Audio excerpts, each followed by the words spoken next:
ለብዙ ወጣቶች መሞት ምክንያት ለብዙ ወጣቶች በሱስ ለመግባታቸው ምክንያት ዋንኛው ድባቴ እንደሆነ እንድታቁ ፈልጋለሁ። ወዳጆቼ እንደ መንፈሳዊ ሰው ድብርት የአእምሮ ችግር ሳይሆን የመንፈስ ጥቃት ነው። አንድ ሰው በአጋንንት ሲጠቃ መንፈሱ በአጋንንት ተጽዕኖ ስር ሲሆን የሚፈጠር ጉዳይ ነው ድባቴ የሚባለው ጉዳይ። የመንፈስ ጭንቀት ብሎ ነው የሚጠራው መጽሐፍ ቅዱስ ድብርት። እንደው ጭንቅ ይለኛል፣ ይደብረኛል፣ ይጨመድደኛል፣ ይደክመኛል፣ የባዶነት ስሜት ይሰማኛል ምናምን የምትሉ ሰዎች እዚሁ ልትኖሩ ትችላላችሁ። ወዳጆቼ ይሄ ድብርት የሚባለው ጉዳይ ሌላው ደግሞ እንድታቁ የሚገባው ነገር ምንድነው? ማንኛውንም ሰው ሊገጥም የሚችል ጉዳይ እንደሆነ ማወቅ አለባችሁ። ድባቴ እድሜ አይመርጥም፣ ጾታ አይመርጥም፣ የትምህርት ደረጃ አይመርጥም፣ መንፈሳዊ ዓለማዊ አይልም። ይሄ የብዙ ሰዎችን በር ያንኳኳ በብዙ ሰዎች ህይወት ውስጥ የተፈጠረ ያለ የብዙ ሰዎች የህይወት ችግር እንደሆነ እንድታቁ ፈልጋለሁ። በተለይ በባለፈው ሰሞን ብንሄድ ይሻላል የሚል አንድ እንቅስቃሴ እንደነበር ታስታውሳላችሁ። ብዙ ወጣቶች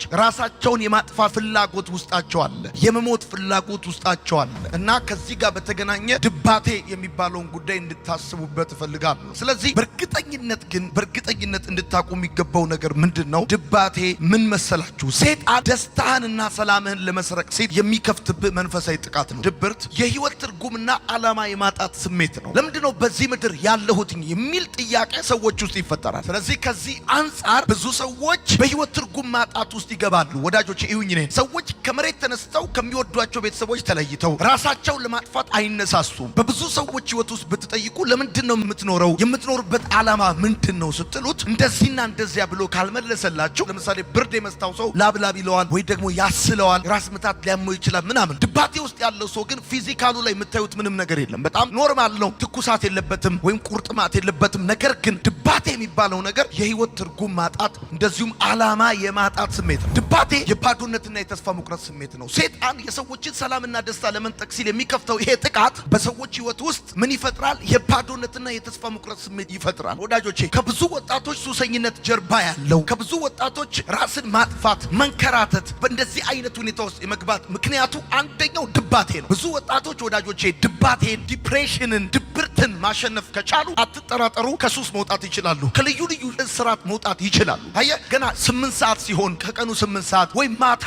እንቅልፍ እምቢ ማለት፣ ጠዋት የሆነ መጫጫን፣ ልዩ ልዩ ስሜቶች ይሰማል። ከሁሉ በላይ ግን መራራው ነገር ምንድነው? የዓላማና የህይወት ትርጉም ማጣት ስሜት ነው። ከዛም ሲቀጥል ደግሞ የባዶነት፣ የተስፋ መቁረጥ፣ የዋጋ ቢስነት ስሜት። ትዝ ይላችኋል እረኛው ዳዊት የተናገረው ግሩምና ድንቅ ሆኜ ተፈጥሬያለሁ ያለው። ግሩም ነኝ ለማለት ፕሮፌሰር መሆን አይጠበቅብም፣ እረኛም ተኮኖ ግሩም ነኝ ይባላል። አንዳንድ ሰዎች የዋጋ ቢስነት ስሜት ይሰማቸዋል። እኔ ለምንም አልጠቅምም፣ ሰዎች አይፈልጉኝም፣ ህይወት ለኔ ጀርባውን ሰጥታኛለች የሚል የዋጋ ቢስነት ስሜት፣ ብኖርም ባልኖርም ምንም ፋይዳ የለውም የሚል ስሜት ይሰማቸዋል። ድባቴ የሚባለው ጉዳይ ልክ እንደ ብርድ፣ እንደ ኩላሊት፣ እንደ HIV ወይ እንደ ስኳር በምናምን ለክታችሁ የምታገኙለት ስጋዊ ምልክት የለውም። ነገር ግን ኢሞሽን በስሜታችሁ ላይ የዋጋ ቢስነት፣ የተስፋ መቁረጥ፣ የባዶነት፣ የህይወት ትርጉም ማጣት፣ የዓላማ ማጣት ስሜት እንደዛ አይነት ነገር ይሰማቸዋል። ድባቴ የነፍስ ጨለማ ነው። ነፍስ ማለት ዕውቀት፣ ፍቃድ፣ ስሜት ማለት ነው። ስለዚህ ድባቴ የሚባለው ነገር ምንድነው? የነፍስ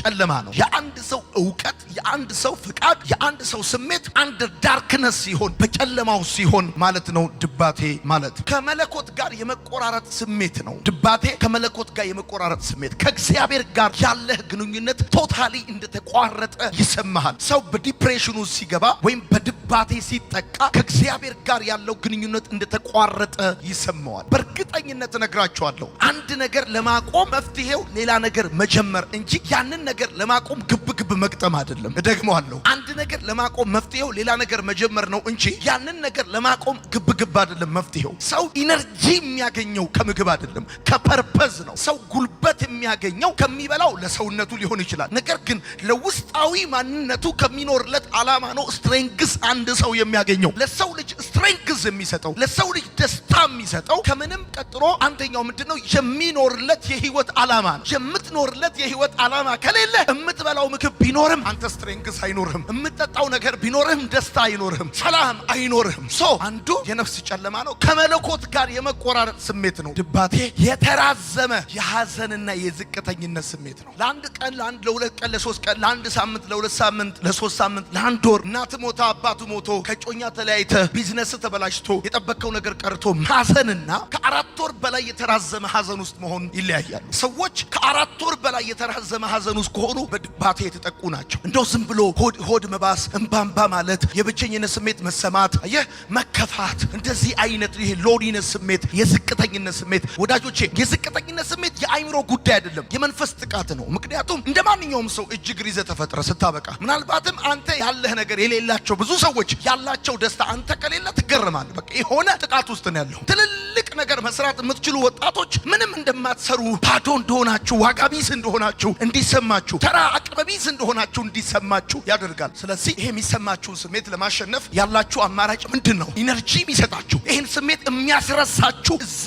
ነገር ውስጥ መግባት ነው ያላችሁ አማራጭ። ወይ ዘፈን ውስጥ መደበቅ፣ ወይ መጠጥ ውስጥ መደበቅ፣ ወይ አረቄ ውስጥ መደበቅ፣ የሆነ ጫት ውስጥ፣ ሺሻ ውስጥ፣ ሐሺሽ ውስጥ መደበቅ ነው። ነገር ግን በውስጥ ልክ እንደሚፈላ አፍላል ከውስጥ በጣም የሚወጣ ልትገልጠው የምትፈልገው የምትኖርለት ኬስ ሲኖር ስትሮንግ ኢነፍ ትሆናል፣ ንቅ ትሆናል። ድባቴ የእንቅስቃሴ ፍላጎት የማጣት ስሜት ነው። ድባቴ ከወንዶች ይልቅ ሴቶችን ያጠቃል። ከሴቶችም ይልቅ ደግሞ እድሜያቸው ከ19 እስከ 29 የሆነውን እድሜ 30 ድረስ የሆነውን ያጠቃል። ሁሌም አለ፣ በየትኛውም እድሜ ክልል ውስጥ አለ። እንደው በእድሜ ስትመለከቱት ማለት ነው። ምክንያቱም ሰይጣን ወርቃማውን የህይወት ጊዜያችሁን መቀማት ስለሚፈልግ በዋነኛነት በዛ ጎልደን ታይም ላይ ነው ይሄንን የድባቴ ጥቃት በሰዎች ላይ የሚሰነዝረው። በደንብ አድርጋችሁ ስሙኝ። አንድ ሰው አንድ ወር የሚሆን 2 ወር 3 ወር የሚሆን 4 ወር በተለይም ከ4 ወር በላይ በተደጋጋሚ የእንቅስቃሴ ፍላጎት የማጣት ስሜት፣ ብቻውን የመሆን ፍላጎት፣ የሐዘን ስሜት፣ የባዶነት ስሜት፣ የተስፋ መቁረጥ ስሜት ተሰምቶኛል ካለ እንደ ቀልድ ልታልፈው አይገባም። ምክንያቱም ሳታስበው ድንገት እህትን ወይም አባትን ልታጣ ትችላለህ፣ ወንድምህን ወይ የሆነ ሰው ልታጣ ትችላለህ። ያ ሰው በዛ ሁኔታ ከቀጠለ ሰይጣን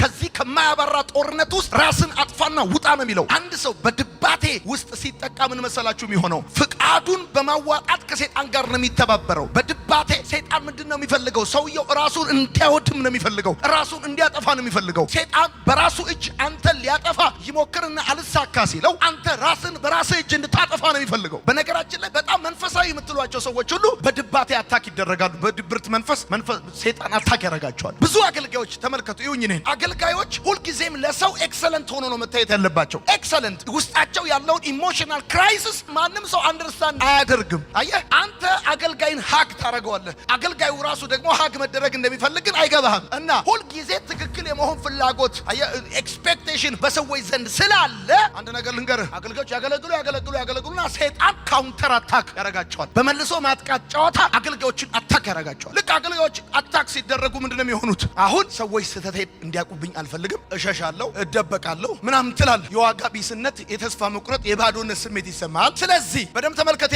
ህዝቡ ደግሞ ቅንጣት ታክል ጥፋት አጥፍተ ካገኘ ኮብልስቶን ይዞ ነው የሚወጣው። ስለዚህ እያለ ብዙ አገልጋይ ተደብቆ የሚጠጣው የሆነ ነገር የሚሆነው ብዙ መንፈሳዊ የምትላቸው ሰዎች ከቸርች የሚወጡት የማይሆን ልምምድ ውስጥ የሚገቡት በድባቴ አታክ ስለሚደረጉ ነው። ይሄንን ጉዳይ እኔ በአደባባይ ቆሜ መድረክ ላይ ስናገር አንዳንድ ሰዎች ምን አሉ? እንዴት ስለ ድብርት መድረክ ላይ ያስተምራል አሉ። እንዴት ስለ ድብርት ያስተምራል? ይሄ እኮ ምናምን ብለዋሉ። ይገርማል። ግን የገዛ ልጆቻቸው በድባቴ አታክ እየተደረጉ መድኃኒት እየቃሙ ሐሺሽ እያጨሱ በየጓዳቸው ልጆቻቸውን ደብቀው አደባባይ ላይ ድባቴ በሚባለው ጉዳይ ለማውራት ቸርች ውስጥ እንኳን አፍረው ተደብቀው ያሉ፣ ሚስቶቻቸው ዲፕሬሽን ውስጥ ያሉባቸው፣ ራሳቸው ዲፕሬሽን ውስጥ ያሉ በጣም ብዙ ሰዎች አሉ። ዲፕሬሽን አይምሮ ጉዳይ አይደለም፣ የመንፈስ ጥቃት ነው። ሰይጣን ሰላምህና ደስታን ያኔ ምንም ባልነበራቸው ጊዜ ባልና ሚስቶች ፍቅር ሙሉ፣ ደስታ ሙሉ ነበረ። ትንሽ ሰርተው ሳንቲም ሲያገኙ ትላንት የነበረ ደስታ ሳንቲሙ ሲመጣ ሲጠፋ ሰይጣን አታክ እንዳደረጋቸው ማወቅ ይሳናቸዋል። እና ድብርት ውሸት አይደለም፣ እውነት ነው። ድብርት ኃጢአት አይደለም፣ መንፈሳዊ ጥቃት ነው። አንድ ሰው ከቤተሰባችሁ ከእናት ከአባት ከእህት ከወንድም ራሳችሁም እንደዚህ አይነት የዋጋ ቢስነት፣ ዓላማ የማጣት ስሜት፣ የህይወት ትርጉም ማጣት፣ የባዶነት ስሜት፣ የበታችነት፣ የተራዘመ ሐዘን፣ የዝቅተኝነት ስሜት ሰዎች ሲሰማቸው ይሄማ አንድ ኃጢአት ቢያደርግ ነው የኃጢአተኝነት ውጤት ነው ብላችሁ እንዳትሉ። ምክንያቱም እንደዚህ አይነት ስሜት የተሰማቸው በጣም ብዙ ሰዎች መጽሐፍ ቅዱስ ላይ ማግኘት ትችላላችሁ። ድብርት የኃጢአተኝነት ስሜት አይደለም፣ ይሄ መንፈሳዊ ጥቃት ነው። አጋንንታዊ አታኪንግ ነው። አይታችሁ ከሆነ ለምሳሌ በተለያየ ሱስ ውስጥ ያሉ ሰዎች በጣም ካራክተራቸው ምርጥ ነው፣ ተግባቢ ናቸው፣ ደግ ናቸው፣ ለሰው ሰጪ ናቸው፣ ሙያቸው ይገርማል፣ እጅ ጽሁፋቸው ያምራል። የፊዚክስ የማቴማቲክስ ወይ የሆነ ኤሌክትሮኒክስ ወይ የግንባታ ወይ የማስተባበር አንዳንድ ጊዜ የአዲክሽን ውስጥ ያሉ ሰዎች ጨክናችሁ እንዳጨክኑባቸው ከሱሱ ውጪ ስታዩቸው በጣም ምስኪን ናቸው። ሰይጣን ትልልቅ ፖቴንሻል ያላቸውን ሰዎች አታክ የሚያደርገው በድባቴ ነው። ደስታና ሰላማቸውን ይወስድባቸዋል። ደስታና ሰላማቸውን ስለወሰደባቸው ሌባው ሊሰርቅ ሊገድል ይመጣል እንደሚል መጽሐፍ። ስለዚህ ደስታ ፍለጋ መጠጥ ቤት፣ ደስታ ፍለጋ ሺሻ ላይ ሐሺሽ ላይ ምናምን ይገባል። ድባቴ የእግዚአብሔር ቅጣት አይደለም። የተራዘመ ሐዘን፣ የባዶነት፣ የበታችነት፣ የዝቅተኝነት ስሜት የእግዚአብሔር ቅጣት አይደለም። በር ዘግቶ ሲቀመጥ፣ የእንቅስቃሴ ፍላጎት ሲያጣ፣ የሐዘን፣ የባዶነት፣ የዝቅተኝነት ስሜት ሲሰማው ስንፍና ነው እቤት ቁጭ ያደረገው አትበል። የተማረ ምርጥ ጭንቅላት ያለው መግባባት የሚችል ብዙ ስራ መስራት የሚችል ለብዙ ሰዎች መትረፍ የሚችል ሰው ስራውን ሁሉ ጥሎ እቤት መጥቶ ቁጭ ሲል ይሄ ሰውዬ በመንፈስ ጥቃቱ ስለሆነ ነው እንጂ ሰነፍ ስለሆነ ብቻ አይደለም። ስለዚህ ከእንደዚህ አይነት ሁኔታ ጋር ደግሞ ያሉ ሰዎች አሉ። አንዳንድ ሰዎች ድባቴ የሚመስላቸው ያለመረጋጋት በጣም ይሄ እንዴት ነው አክቲቭ በጣም ተግባቢ የሆኑ ሰዎች ምናምን ሁለትም ሶስትም አራትም ስራ የሚሞክሩ ከብዙ ሰዎች ጋር የሚግባቡ ሰዎች ምናምን ይሄ ተንቀሽቅሾ ነው ምናምን አይነት ይላል። ኖ ያልተረጋጋ ሰው ህይወት አይደለም። የህይወት ትርጉም እንዲሁም ዓላማ የማጣት ስሜት ሲሰማችሁ፣ የባዶነት፣ የዝቅተኝነት፣ የተራዘመ ሐዘን፣ የደስታ ማጣት እንደዚህ አይነት ለነገሮች ፍላጎት የማጣት ስሜት ሲሰማችሁ ይሄ የሚያሳፍር ነገር አይደለም። ብራዘር አያሳፍርም። ይሄ እኔ ብዙ ጊዜ እንደዚህ አይነት ስሜት ተሰምቶኛል። አሁን ችግሩ ምንድነው? እኛ በጣም የሚያሳፍር ይመስለናል እና እንደብቃል። ነገር ግን አንድ እውነት ልንገር፣ ልክ እንደዚህ አይነት ስሜት ሲሰማ አውጥተህ ነው እንደው መናገር ያለብህ። አጠገብህ ላለ ሰው፣ ለቤተሰብ አካል፣ ለአንድ ሰው፣ ለሚረዳክ ሰው መንገር ያለብህ። ለምን አንተ ስትረግል እያረክ እየታገልክ ካለኸው ነገር ጋር እሱ አያውቅም። አንተ ውስጡን እየታገልክ ነው። የባዶነት፣ የተስፋ መቁረጥ፣ የህይወት ትርጉም ማጣት ስሜት እየተሰማክ ነው። በዚህ ምክንያት ደግሞ ዝም እያልክ ነው። በዚህ ምክንያት ደግሞ ከብዙ ነገር እየተገለልክ ነው። በዚህ ምክንያት ከቤተሰብ ጋር እየተቀላቀልክ አይደለም። ከዚህ የተነሳ እነዛኛዎቹ የቤተሰብ አካላቶች ሚስ አንደርስታንድ እንዳያደርጉና በተቃራኒ ካንተ ቆመው ለሰይጣን ኳስ አቀባይ እንዳይሆኑ እንዲረዱ ከተፈለገ ይሄ የሚያሳፍር ጉዳይ አይደለም። ኢትዮጵያ ውስጥ ችግሩ ምንድነው? ሁሉም ሰው ኤክሰለንሱን መናገር የሚፈልገው፣ ዊክነሱን፣ ውድቀቱን፣ ስህተቱን መናገር አይፈልግም። ሁሉ ሰው በቃ በሁለት ክንፉ እየበረረ በሁለት ክንፉ እግሩን ሸፍኖ በሁለት ክንፉ ፊቱን ሸፍኖ እንደሚበራ አይነት እንደሚያገለግል አይነት መልአክ ነው ራሱን ሊያጫውት የሚፈልገው። ነገር ግን ይገርማል። በጣም ብዙ አገልጋዮች፣ ትልልቅ ሰዎች፣ የሀገር መሪዎች፣ ብዙ ደረጃ የደረሱ ሰዎች የባዶነት፣ የዋጋ ቢስነት፣ የተስፋ መቁረጥ፣ የብዙ እንደዚህ አይነት ስሜት ተሰምቷቸው ያውቃል። ብዙ ሰዎች ራሳቸውን እንዲያጠፉ ብቻቸውን ሆኖ በር ዘግተው እንዲሞቱ የበለጠ በሱስ መቀመቅ ውስጥ እንዲገቡ የሚያደርጋቸው ነገር ምንድነው? የሚያሳፍር ነገር መስሏቸው ይደበቃሉ። ውስጣቸው እየታገላቸው ያለ ማዕበል አለ። እሱን ላለመናገር ብሎ ይደበቃሉ። ጨለማ ውስጥ ይገባሉ። ከዛ ራሳቸውን ያጠፋሉ። ታማኝ ያለመሆን አይደለም። የሰው ሀቅ በልቶ ምናምን አይደለም ሰው የባዶነት ስሜት የሚሰማው። ሌሊቱን ሙሉ ዝም ብለህ ስክሪንን፣ ዩቲዩብንም፣ ቲክቶኩንም፣ ፌስቡክንም ወደ ላይ ማለት ለህይወት በሚጠቅም ደረጃ ኢንፎርሜሽን ለማግኘት አንዳንድ ማህበራዊ ነገሮችን ለመለዋወጥ ማህበራዊ ሚዲያ ልትጠቀም ትችላለህ። ከመጠን በላይ ማህበራዊ ሚዲያ ላይ መቆየት፣ ከመጠን በላይ መተኛት፣ የድካም ስሜት፣ ፍላጎት የማጣት የምንም ነገር ፍላጎት የማጣት ስሜት የምንም ነገር አይታችሁ ከሆነ እንደው የምንም ነገር ፍላጎት የማጣት ስሜት ብዙ ጊዜ ይስተዋላል። የመበሳጨት ስሜት የድብርት ምልክት ነው። ከፍተኛ የምግብ ፍላጎት፣ በጣም መብላትና ምንም አለመብላት የድብርት ምልክት ነው። በጣም የሚበላ ሰው አይተው ከሆነ ከፍቶለት አይደለም ደብሮት ነው። በድብርት ውስጥ ያለ ሰው የመሞት ፍላጎት አለው። በቃ ብንሄድ ይሻላል ምናምን ይላል። ተባብረው ደግሞ ሁሉም እየተነሱ ብንሄድ ይሻላል እንሂድ። የቤት ኪራይ የሌለባቸው ሰዎች፣ የትምህርት ቤት የሌለባቸው፣ ባንክም ታንክም የሌለባቸው ሰዎች፣ ምንም ጉዳይ የሌለባቸው ሰዎች ተነስተው እንሂድ ይላል። ድብርት ነው። ውሉ የማይታወቅ ህመም ያመኛል የሚል ሰው ካለ ይሄ የድብርት መንፈስ ጥቃት ነው። ዳዊትን አስቡት።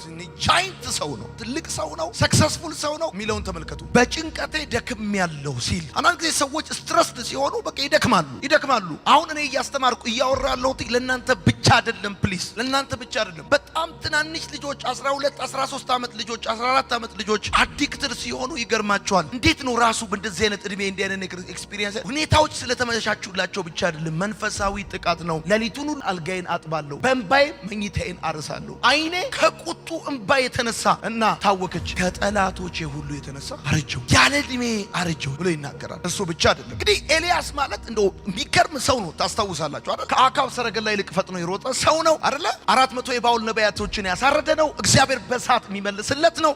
የሚገርም ሰው ነው ኤልያስ ማለት። ነገር ግን ኤልያስ ከእንደዚህ አይነት ነገር ጋር የታገለ ሰው ነበር። እንደውም ኤልያስ ይገርማቸዋል ከሌሎቹ ሁሉ በተለየ መልኩ 4 የድባቴ ምልክቶችን የታዩበት ሰው ነው። ለምሳሌ የመጀመሪያው ፍርሃት ነው። መጽሐፍ ሲናገር ኤልያስን ፈርቶ ሮጠ ብሎ ይናገራል። ፍርሃት ዋነኛው የድብርት መንስኤ ነው። ገርም ከብሉይ ኪዳን ነቢያቶች መካከል ትልቁ አንደኛው በጣም ዌል ሪስፔክትድ የሆነው ኤልያስ ነው። ነገር ግን ከእንደዚህ አይነት ነገር ጋር ስትረግል አድርጓል ኤልያስ። የውድቀት ስሜት፣ እኔ ከአባቶቼ አልበልጥም የማለት ስሜት፣ እኔ ከንቱ ነኝ የማለት ስሜት ኤልያስ የተሰማው ስሜት ነው እየተናገርኩ ያለሁት። ሌላው የድካም ስሜት፣ የመሞት ፍላጎት፣ የመሞት ሐሳብ፣ ያለመኖር ጉዳይ እንደሆነ እንዲገባ እንድታቅ ይገባል። ለምሳሌ ኤልያስ ከተሰማው ስሜት መካከል አንደኛው የከንቱነት ስሜት ነው።